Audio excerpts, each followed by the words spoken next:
திமுக ஆட்சிக்கு வந்த பிறகு இதுவரை 20 ஆணவ கொலைகள் நடந்திருப்பதாக எதிர்க்கட்சித் தலைவர் எடப்பாடி பழனிசாமி குற்றம் சாட்டியுள்ளார்.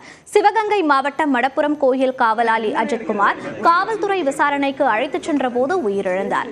இந்த நிலையில் அவரது குடும்பத்தினரை அதிமுக பொதுச் செயலாளரும் எதிர்க்கட்சித் தலைவருமான எடப்பாடி பழனிசாமி நேரில் சந்தித்து ஆறுதல் கூறினார். மேலும் அஜித்குமாரின் படத்திற்கு மாலை அணிவித்து மரியாதை செலுத்தினார்.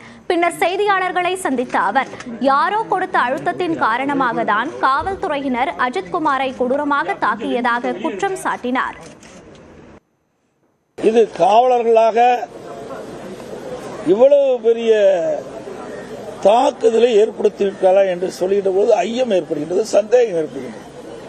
என்று சொன்னால் காவல்துறை சம்பந்தப்பட்ட இந்த விசாரணை போது ஈடுபட்டுள்ள காவல்துறை சேர்ந்த அதிகாரிகளுக்கு காவலர்களுக்கு ஏதோ ஒரு பகுதியிலிருந்து மிகப்பெரிய அழுத்தம் கொடுத்த காரணத்தினால்தான் அவர்கள் இப்படிப்பட்ட தாக்குதலை நடத்தியிருக்கிறார் என்று பரவலான செய்திகள்.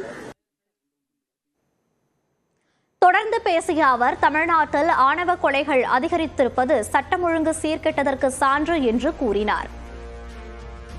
இன்னைக்கு 20 ஆணவ படுகொலை நடந்ததாக எங்களுக்கு கிடைத்த தகவல்படி 20 ஆணவ படுகொலை நடந்திருக்குது. இது வன்மையாக கண்டிக்கத்தக்கது. இந்த தமிழகத்தில் சட்ட ஒழுங்கு இருக்கின்றதா என்ற ஒரு கேள்வி மக்களிடத்தில் எழுந்திருக்கு. தமிழ்நாட்டில் நாள்தோறும் கொலை குற்றங்கள் அதிகரித்து வருவதாக எதிர்க்கட்சித் தலைவர் எடப்பாடி பழனிசாமி குற்றம் சாட்டியுள்ளார். இந்நிலையில் சிவகங்கை மாவட்டத்தில் உள்ள கீழடி அருங்காட்சியகத்தை எடப்பாடி பழனிசாமி பார்வையிட்டார். பின்னர் செய்தியாளர்களை சந்தித்த அவர் கீழடி அகழாய்வு விவகாரத்தில் தமிழ்நாடு அரசின் பக்கம் அதிமுக நிற்கும் என்றும் உறுதியளித்தார்.